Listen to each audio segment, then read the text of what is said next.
Happy Saturday and welcome to the live class. It is the first class of 2026. Hello, how is everyone doing today? So we have the two options with the date. You could say 2026 or 2026. 2026, but I think most people are going to say 2026 because it's a little bit easier, shorter. Did anyone have a good New Year? I had a good New Year, but the fireworks close to my house, they had fireworks, but the sky was really cloudy and overcast, so it just looked like the sky was different colors, but like you couldn't actually see the fireworks. I did eat 12 grapes though. So that is a common tradition in Spanish-speaking countries, eating 12 grapes to represent the 12 months of the year. I kind of choked on the April grape, so hopefully that doesn't give me a bad omen for the new year. Hello, Happy New Year. Frohes Neues. Is it too late to keep saying Happy New Year? No, I don't think so. I think that we can continue to say Happy New Year until maybe like after the first week of January, it'll get to be a bit much. But I think the first week of January, it's okay to say Happy New Year. Yeah. Maybe until January 7th. And it's like, okay, this is a bit much. No more Happy New Year.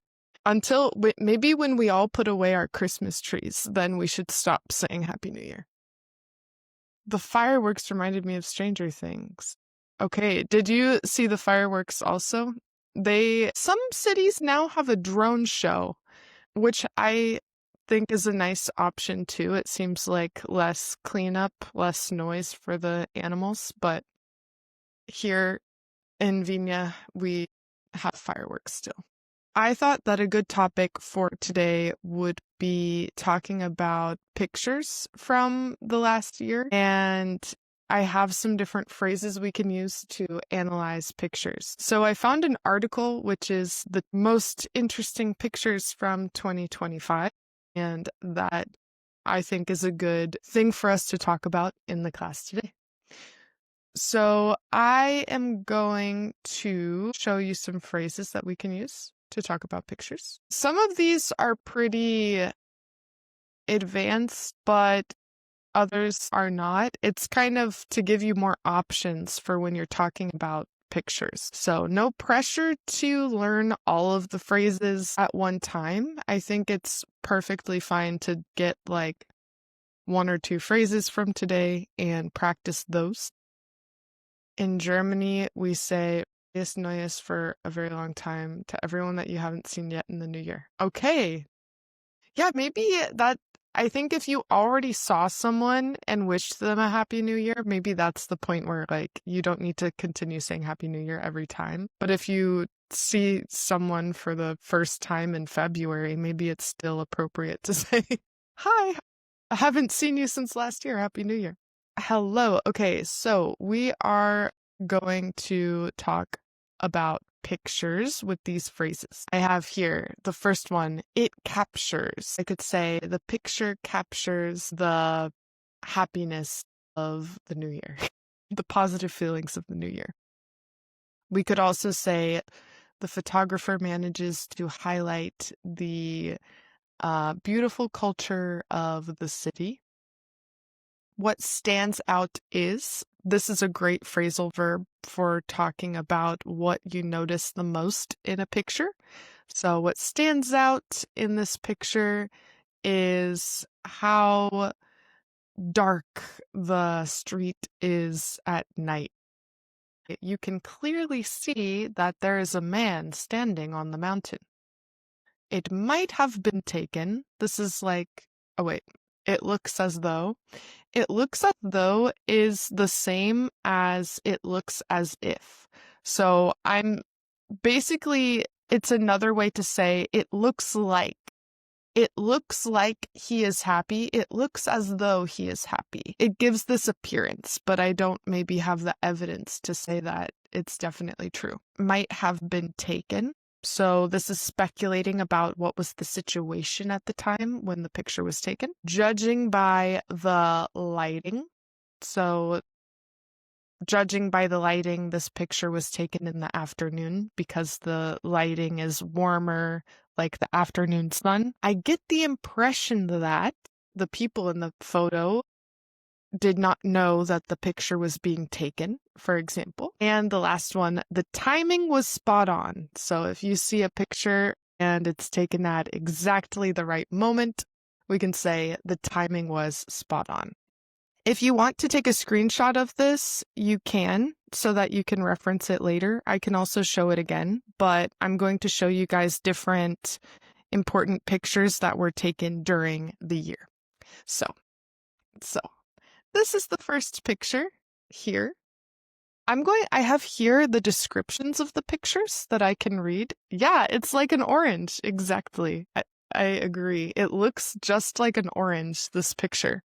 A remarkable image captured by astrophotographer Andrew McCarthy of his friend skydiving, silhouetted against an intensely textured snap of the morning sun in Arizona on November 8th, caught the world's imagination.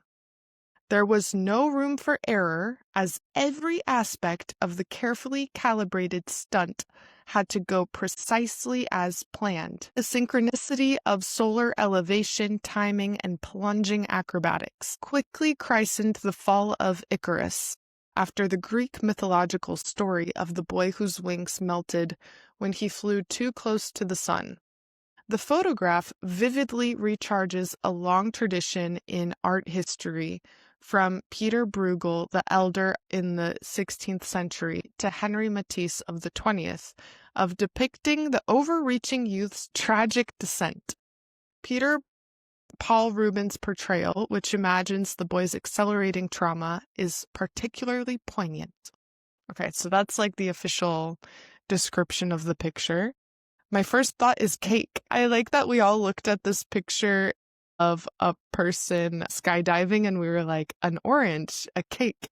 Skydiving is jumping out of a plane specifically. However, I believe in this case, the person fell out of the plane, but then the person taking the picture had the ability to make the sun behind the person very detailed. So they had to time it perfectly. So the person falling was right in front of the sun when the person took the picture on this special camera.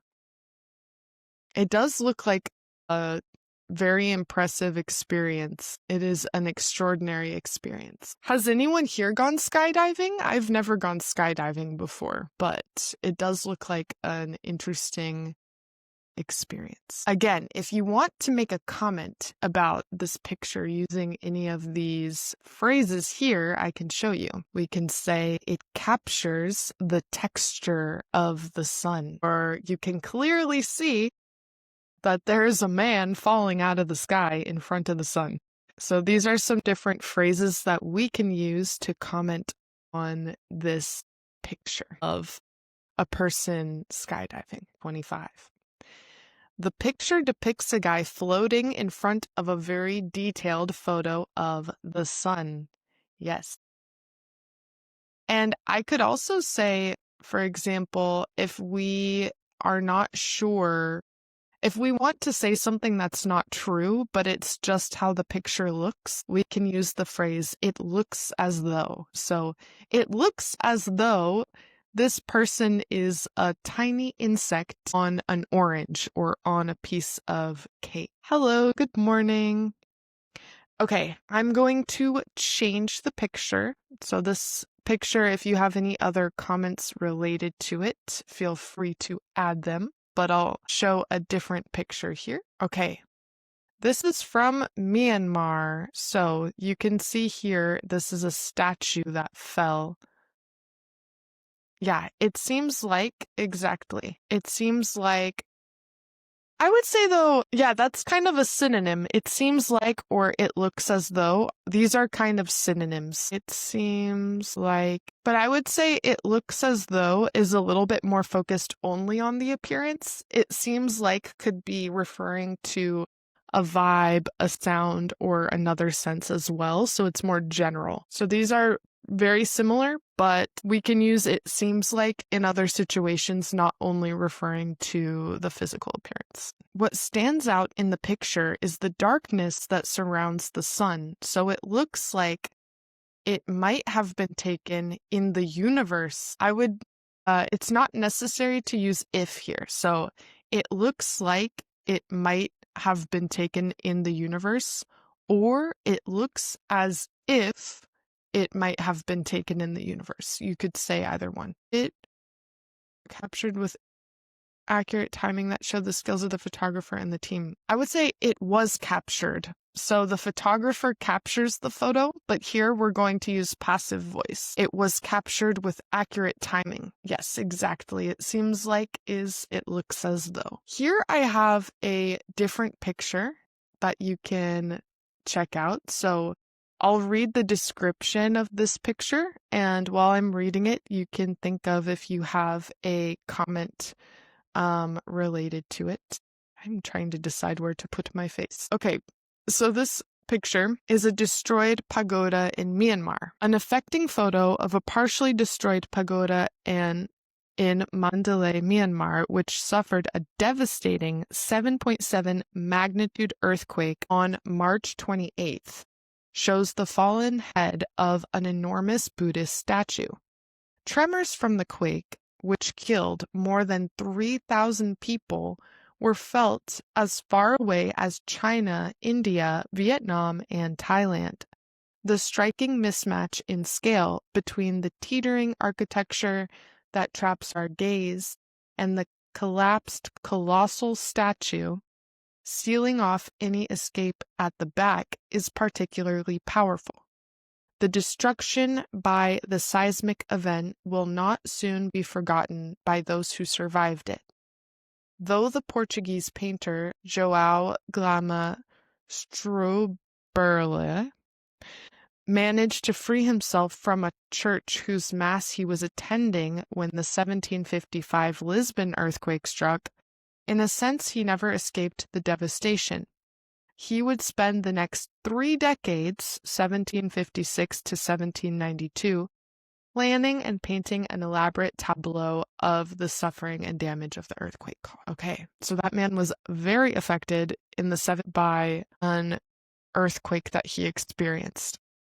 It accurately portrays the effects of the earthquake in all aspects of the country, even religion. Ooh, that's a good way to describe it. I've never heard about pagodas before. Yeah, let me see what would be the definition of in India and East Asia, a Hindu or Buddhist temple, typically in the form of a many-tiered tower. So those many-tiered towers that are temples that you can see in India and East Asia are pagodas. I didn't know that either. That's the name of that type of temple. The picture portrays the aftermath. This is a really good word, everyone.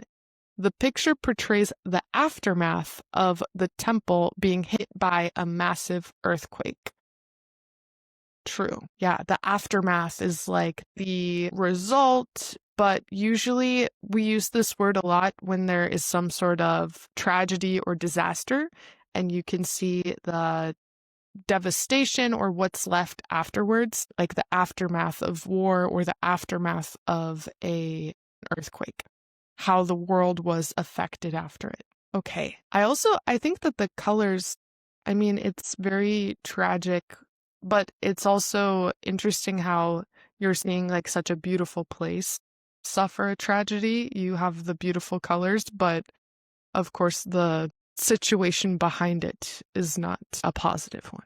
I have a different picture here. Okay, we'll do this one. This is a flying dove in Serbia. Okay, I'll read the explanation of it. A large white dove seems weightlessly suspended over a group of people, whose hands are open as they release the birds into the air in Serbia on November 1st. The event was held to mark the first anniversary of the fatal collapse of a canopy in the Novi Sad railway station, a tragedy that killed 16. Organized by youths who alleged government corruption in the handling of the disaster, the ceremony also involved 16 minutes of silence to remember the victims of the collapse. The powerful simplicity of the dove, traditionally a symbol of love, innocence, and hope, aligns the affecting photograph with countless depictions of the bird in art history, dating back to prehistory and Iron Age art. An elegant line drawing of a dove by Picasso, who returned to the symbol again and again, encircled by a wreath of interlocking hands, is in accord with the spirit of the photo from Serbia. So that's interesting. I suppose the editors, this is from BBC, I suppose that they chose this photo because the doves are kind of a continuing or ongoing symbol of, it says here, love, innocence, and hope. So it seems that that is why this photo has been included. But what thoughts do you have about this photo of the dove? And I can show you the phrases again that we looked at before, in case any of them would help you to come up with your own phrase. So here are some phrases again that you can use related to this dove. So we can say that that the photo captures something, the photographer managed to highlight something. You could tell me what stands out in the photo. What can you clearly see? What do you get the impression of as well? And if the timing is spot on. It is the white, pristine dove that was released. Okay, I would say the white, pristine dove that was released is what stands out in this picture. So the white, pristine dove that was released is what stands out in this picture. So I have the dove here we can look at. What stands out to you in this picture of the dove? What was captured here? And do you agree that doves are a symbol of these things: hope, love, innocence? I could imagine in different cultures there are different interpretations of doves. I think that it's a common symbol in Christianity as well, like the dove with the plant in its mouth after discovering that there was land after the flood with Noah's Ark. To me, a dove is always connected with freedom. Is it because of the wings? I find that the idea of wings and flying really represents freedom. And the people below look very focused on this dove. It seems like everyone is. There's a slang phrasal verb that's very common to hear now on social media, to be locked in. So if you are locked in, you are focusing on what's happening. So everyone looks like they are locked in on this dove. The dove, the symbol of peace. Also, yeah, I've seen different symbol. You can see, I don't know, if you search peace symbol, you'll probably see some with a dove and a peace sign. I can't help relating dove with a brand of soap and cosmetics. True.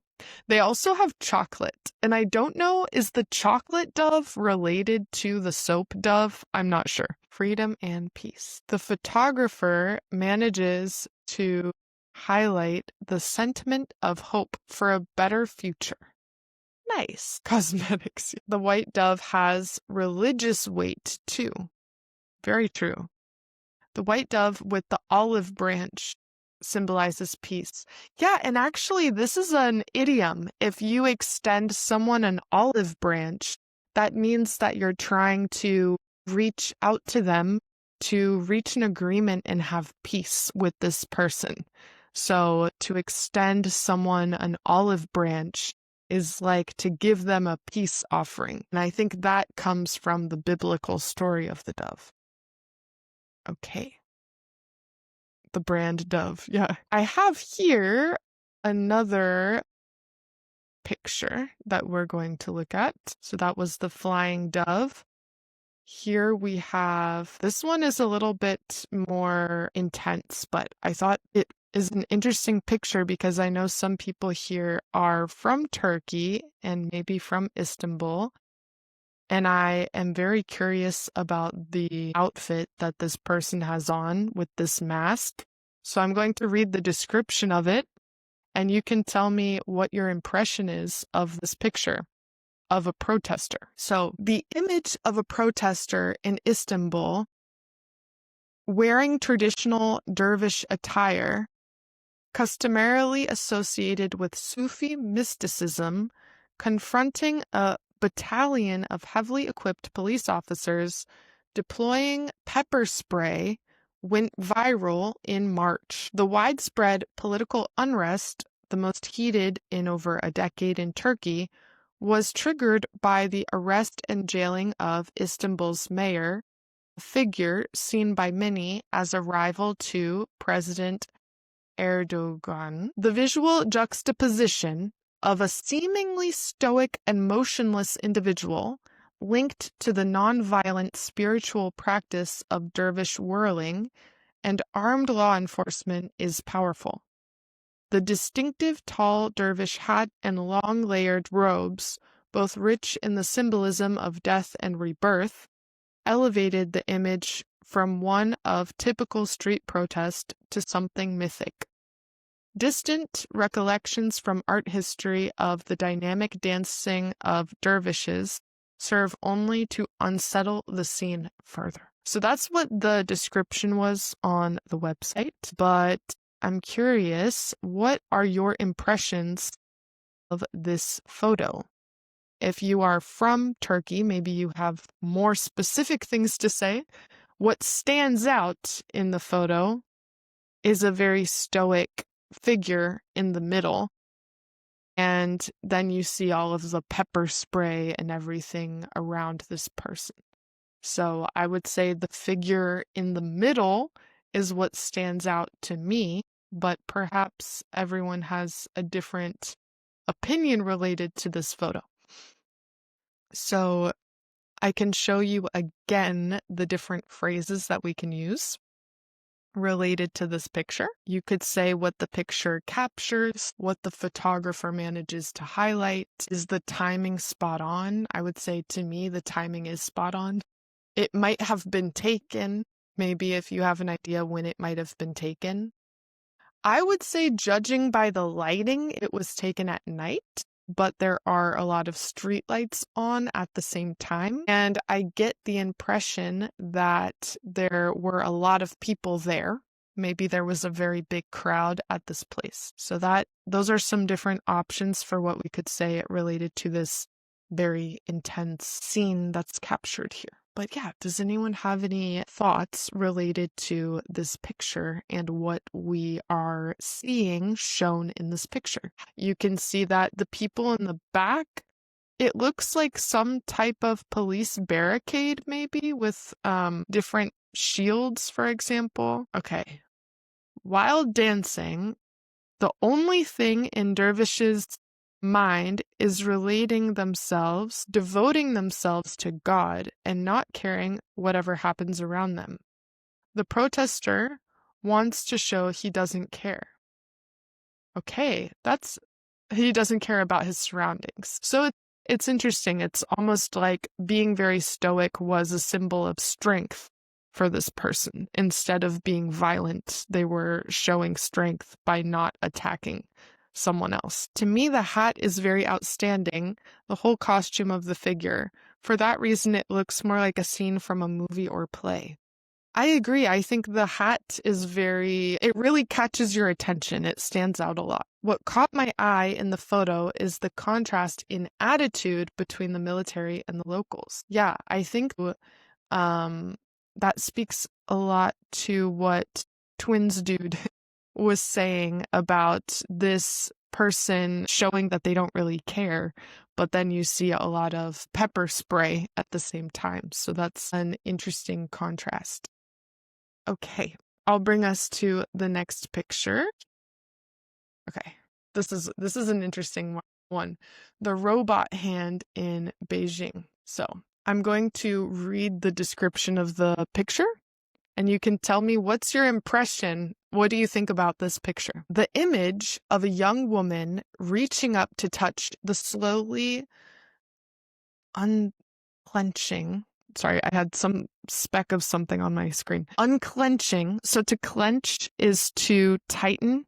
So unclenching index finger, it means that the finger is extending. Unclench versus clench. Unclench, clench. So the image of a young woman reaching up to touch the slowly unclenching index finger of an enormous robot hand was captured during a press tour of Beijing's World of Robots in April. The photo's dramatic lighting and the figure's black clothing conspire to diminish the sense of human presence to mere flickers of flesh, floating forearms, and a sliver of profile suspended in darkness. At first glance, the near contact may evoke Michelangelo's creation of Adam, or perhaps, better still, M.C. Escher's riddling drawing of hands drawing hands. In the age of AI, the line between creator and created is harder and harder to grasp. So this, I think it is a really interesting depiction of the year that we had, connected to AI and us creating AI and then AI generating content for us in this kind of relationship. It's like the modern Michelangelo fingers touching, or M.C. Escher's drawing of hands drawing hands.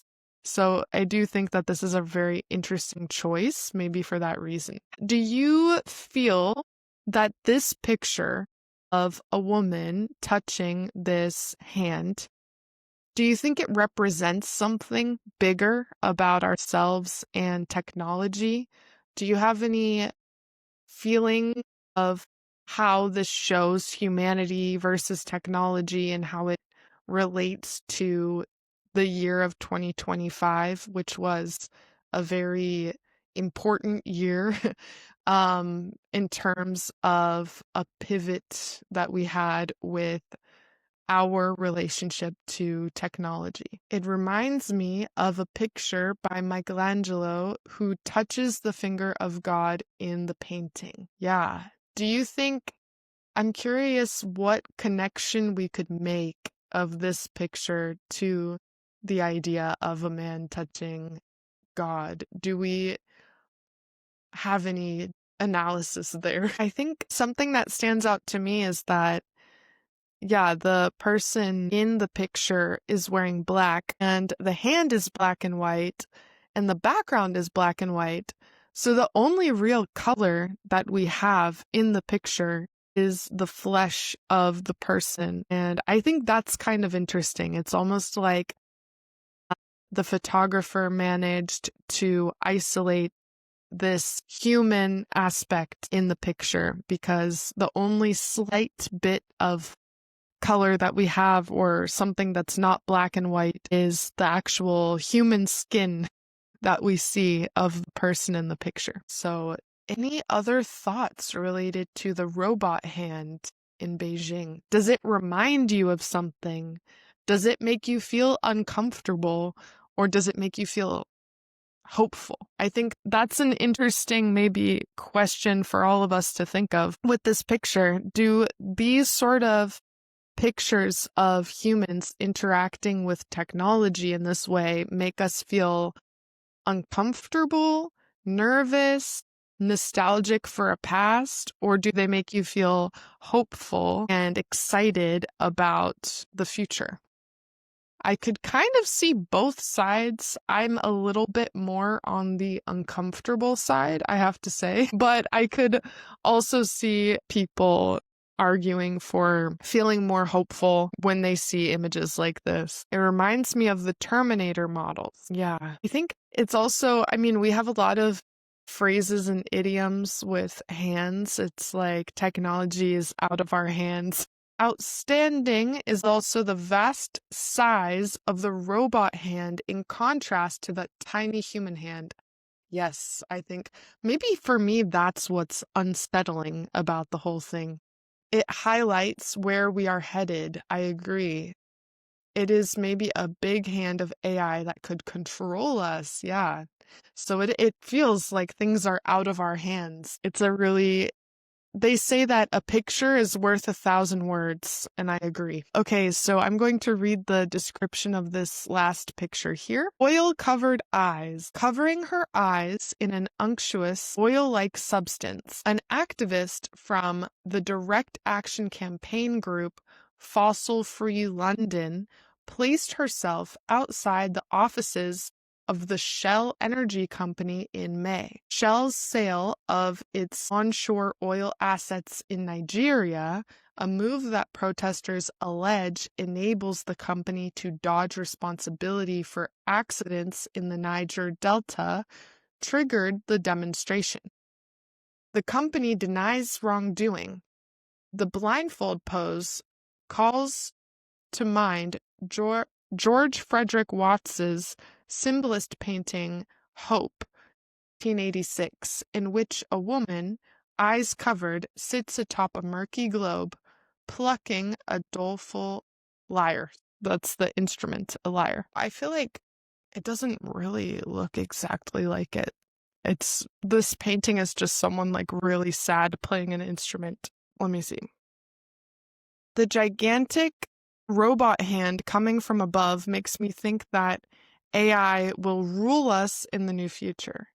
Yeah, I think that's part of why it feels so unsettling to me. I'm curious how long she was like that. Yeah, also, is this just okay, it's an unctuous oil-like substance. I was gonna say, is that safe to put over your eyes? Maybe that's not a very good maybe you could like blind yourself, but hopefully not. This word unctuous, it comes from the Latin ungere, which is to anoint, unctus, anointing, and it became unctuous, which is like greasy. So here the word is being used to mean greasy. Unctuous is being used to mean a greasy liquid in this context. It looks like she's crying with oil. I agree. It does look like she's crying with oil. And it's powerful that she made this not, nowadays we can make a lot of images using AI, right? So someone could make an image of someone crying oil using AI, but this activist did it, the real way. So I think that makes a statement. AI is more likely to be an instrument of domination than the sole than the sole responsible party or the sole thing responsible for the domination. I agree, because if you look at who owns AI, like all of the different AI companies are owned by like billionaires. So it makes you wonder, oil-covered eyes. Today we were analyzing pictures because I will post it for you guys.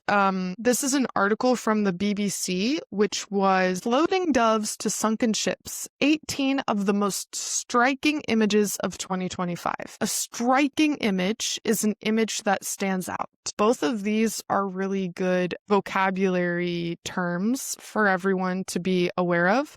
If an image really leaves you with an impression, you could say it was a striking image.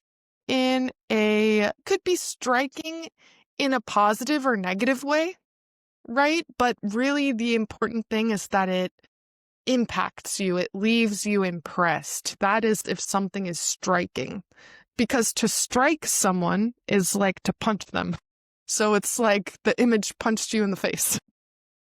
In the description here, it says, the blindfold pose calls to mind George Frederick Watts's symbolist painting. So it's not that it's based on it, but if it calls to mind, it means that it reminds us of something. So it calls to mind is another way to say it reminds us. It calls to mind is it reminds us. I think it was a bold movement to show us how pollution affects human beings. This image makes me think of oil spillings I would say oil spills in the ocean and seagulls and other life forms covered by it. So true. I have some time to answer some other questions about English. I understand everything, but I cannot speak. Okay, I would say, I'm curious, how often do you practice your speaking in English? Because if you practice your English mostly by listening and reading, then it makes sense that your listening and reading is going to be more advanced compared to your speaking because you have more practice.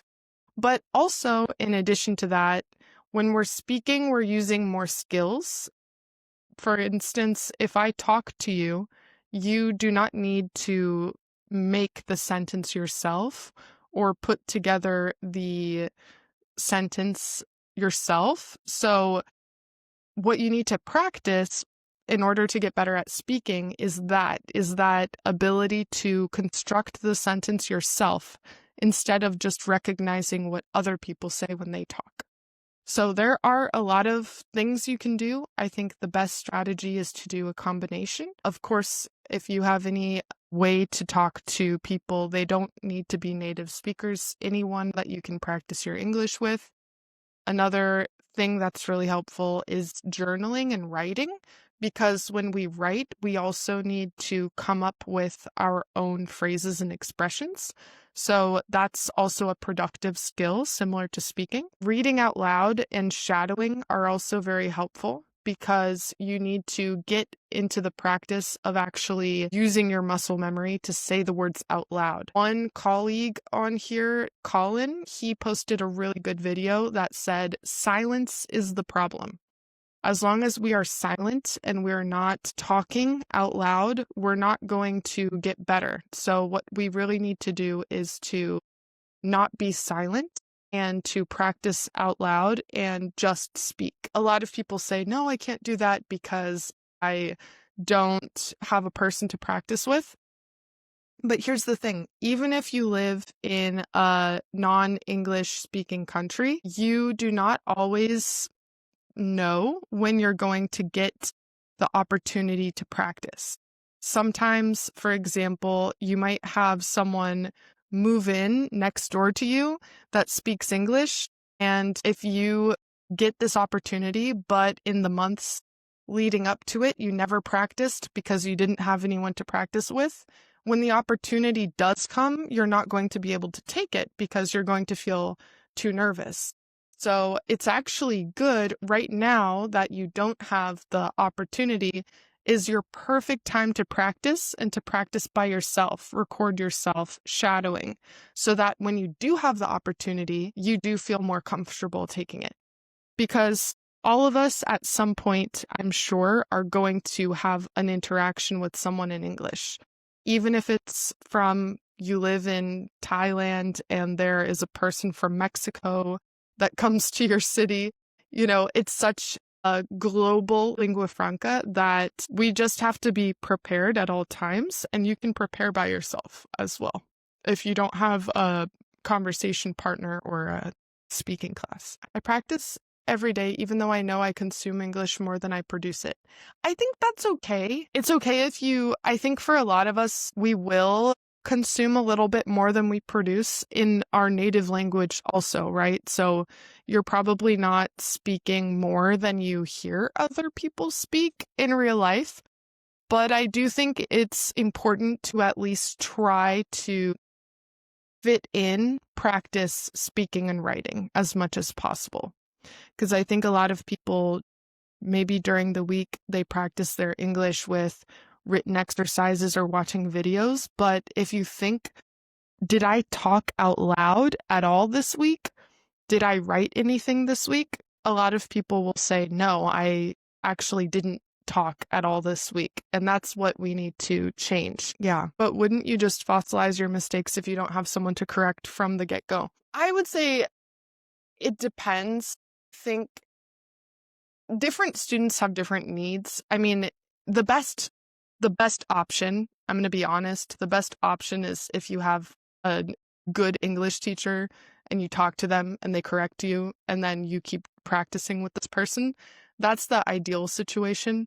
Normally, when people write that they don't have anyone to practice with, there maybe the implication to me is that they don't have the ability to have an English class like that. I would still say that if it's better to practice speaking than to not practice, because if you don't practice at all, you're still not going to be able to take opportunities that you can to practice.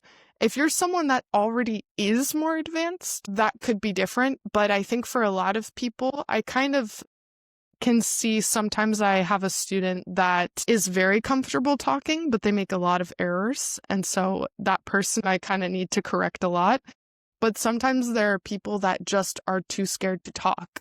And at that point, instead of focusing so much on intense error correction, the first step is like, okay, just talk. So yeah, I think it is good to have error correction as well. That's going to be the most efficient way to learn. But I think for a lot of people that are saying, I understand everything, but I never speak, it's better to at least practice your speaking out loud. And get to a point where you can have interactions, and then through interactions, you're also going to be able to learn. And if you never practice your speaking and you never are able to socialize or talk to anyone in English because you feel so uncomfortable speaking, then when you do get the opportunity to make friends who could potentially correct you or be in an environment where that is the case, you're not going to be able to have those opportunities.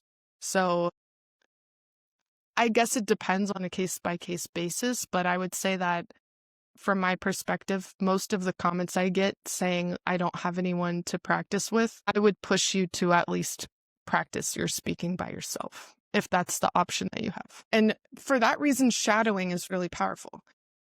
At the same time, the more you consume content in English, the more natural and instinctive it's going to feel. Some phrases and words. Thank you. Yeah, I do have group classes if you guys wanted to sign up for one. Yeah, I would say that's also part of why it's like, if you're self-studying, I think it's a really good combination to both focus on specific grammar rules and topics that you can find so many resources online, right? If you don't know the past tense, trying to study explicitly, a lot of the time people say, oh, don't study grammar, just practice speaking. And there's no evidence that supports that. That's not good advice, in my opinion. But I also think only practicing your grammar is not going to help you with your speaking. So the best thing you can do is a combination, explicitly learning something and having exposure and seeing it in context. Okay, awesome. I was like, guys, I have so many complaints with Instagram Live, but no one cares about my opinion. I also want the ability to use my whiteboard, but look, here's the problem is if I write on something, it's backwards and there's no ability to flip the camera. So I have a lot of qualms with Instagram Live, but here we are. I'm not reading German books. No, I've been recently continuing to listen to a German podcast, and there's a TV series that I want to watch, but I have not been able to find it with German subtitles.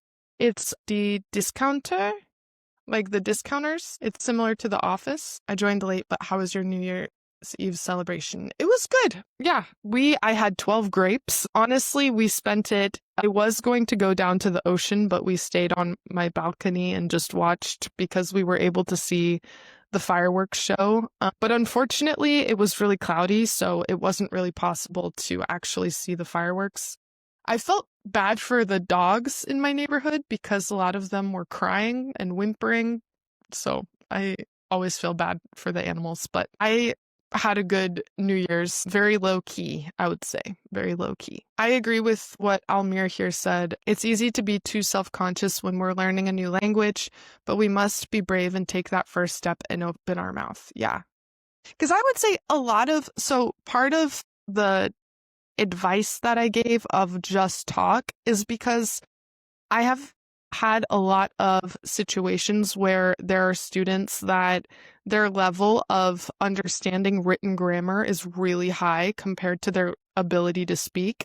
And so for me, for that reason, the first thing is like, get speaking confidence.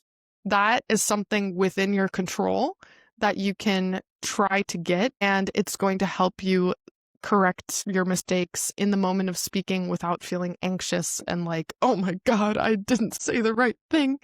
That will be very powerful. In my case, I struggle big time to get rid of the way I learned to pronounce English sounds when I first started learning the language. Yeah, it is true that there are a lot of people that have that sort of fossilized error. I think maybe I over recommend this, but I think imitation is really helpful in kind of forcing yourself to speak in a way that is different from how you currently speak. And I also think recording yourself, because it happens to me a lot in Spanish where I know how it should sound, but my mouth does not make the sound how it should be. And so when you record yourself and then watch it back, you're able to kind of, okay, what do I need to do differently, and try to analyze and change. I think if you have a high enough level, you can also judge yourself in a sense. If you have a person that's able to give you advice, that's going to be better, but I think it is helpful. I'm not living in Dubai. I don't know if I already answered that. Sometimes I answer things in my mind, but not out loud. I live in Chile. How can we improve our pronunciation? Worried. Worried is similar to the word were, and then eed, similar to seed, except without the S.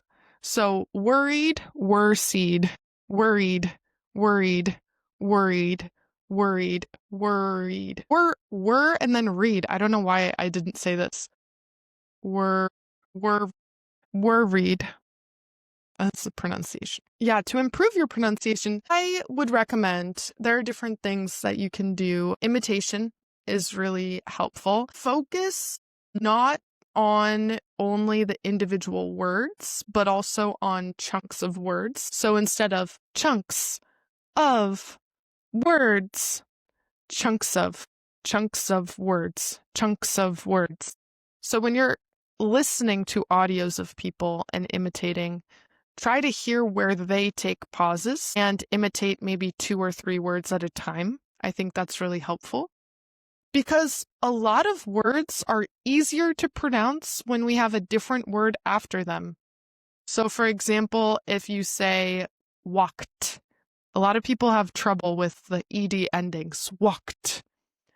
But it's a lot easier if you say I walked around, walked around, walked around. So if you add a word after, that's going to help you to pronounce that word. And then you can notice that over time, you're going to be able to pronounce this sound or this word in some situations, and others are going to be more difficult. This happened to me with the rolled R in Spanish, where for a while I could say like rojo, rojo, but then, or like hablar, hablar. I could first do the rolled R at the end of a word because it was easier, but then with the time I tried to put it at the beginning of the word. So you might find that if you experiment and see, okay, how can I use the sound at the beginning of the word, the middle of the word, the end of the word in different combinations, then you might find that there are some situations where you can pronounce it better than others, and then pay more attention to those. There are a lot of YouTubers that have more pronunciation content. I have a podcast episode about pronunciation as well, but there are others that are dedicated completely to that. So I would also say watching watch videos because there might be parts of pronunciation that you don't realize you struggle with, but you really do. And look for pronunciation content for people with your native language.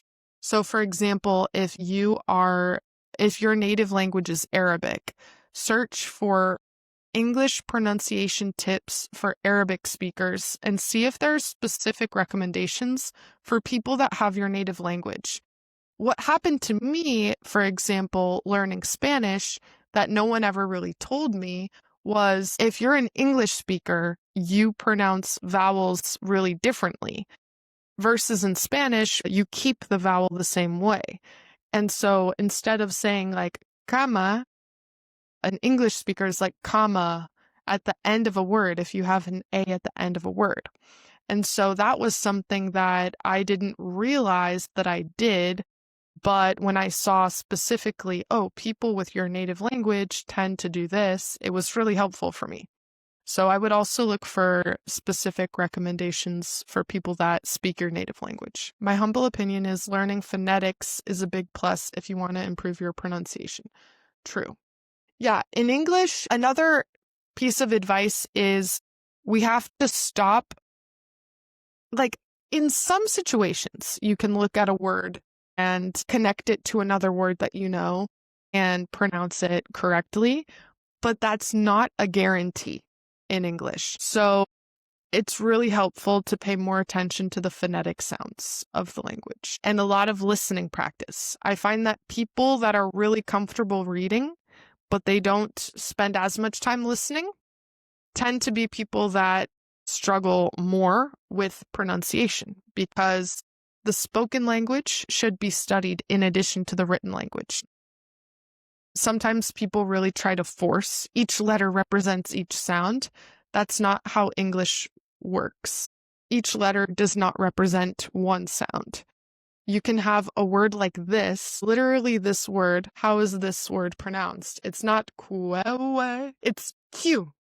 And so it's really important when you're hearing people, and this is part of, I think it can help to watch videos with subtitles, but when you're doing that, make sure that you're not only paying attention to what you're reading. A lot of people, when they watch videos with subtitles, only read, and they're not really paying attention to what they're hearing. So pay extra attention to actually the way that the word is said, and it helps if you repeat it yourself as well. How can I manage the anxiety of speaking English? When I'm learning, could sound funny, but it's hard for Spanish native speakers. Yeah, I would say, to be honest, I think that learning a language that's different from your own, especially when it's not in the same language family, is going to be difficult for everyone. So if I learn Chinese, that's going to be difficult. Or if I learn French, right, that's going to be difficult. So I think it is a difficult thing. But I would say, to be honest, this is something, it's kind of like a chicken and the egg. Some people are like, how can I sound better? Then I feel better about my English. I would switch it around. I would say, convince yourself that it feels good to speak in English and that you like it, and smile while you do it, and try to like your voice in English, and actually you're going to speak better. When you relax and you enjoy it and you feel good doing it, your result is actually going to be better.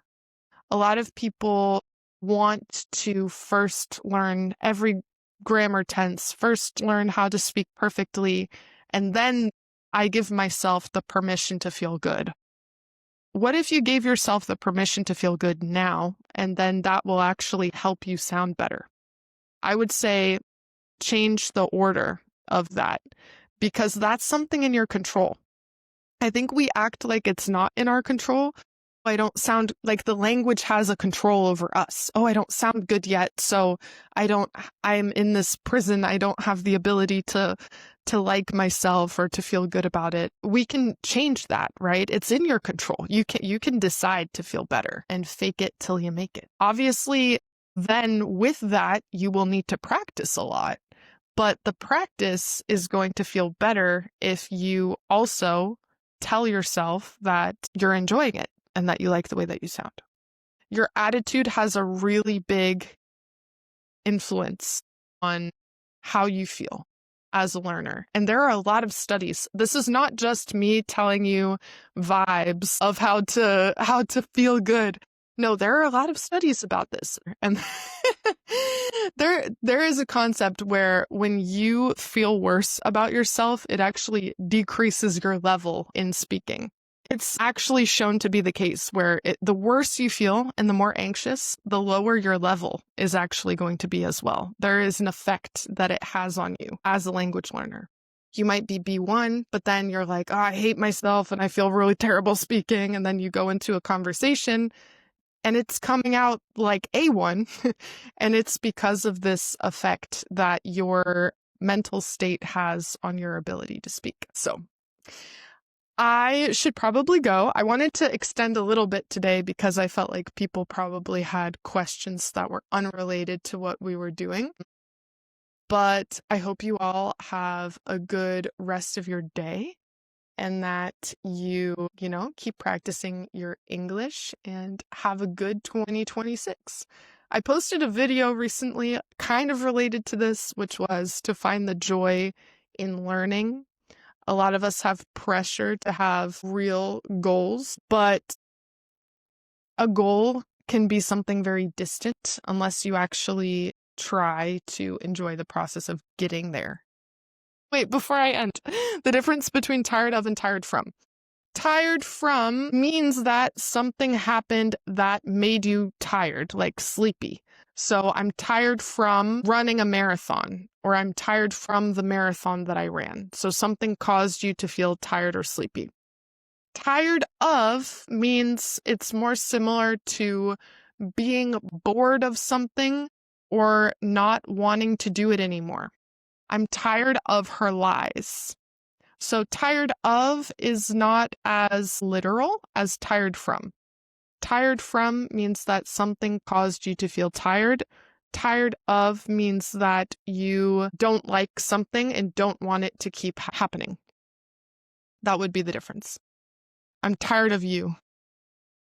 All right. Have a good day, everyone. I hope that you have a good rest of your weekend, and I'll see you in the next one, or you'll see me in the next one. Take care. Bye-bye.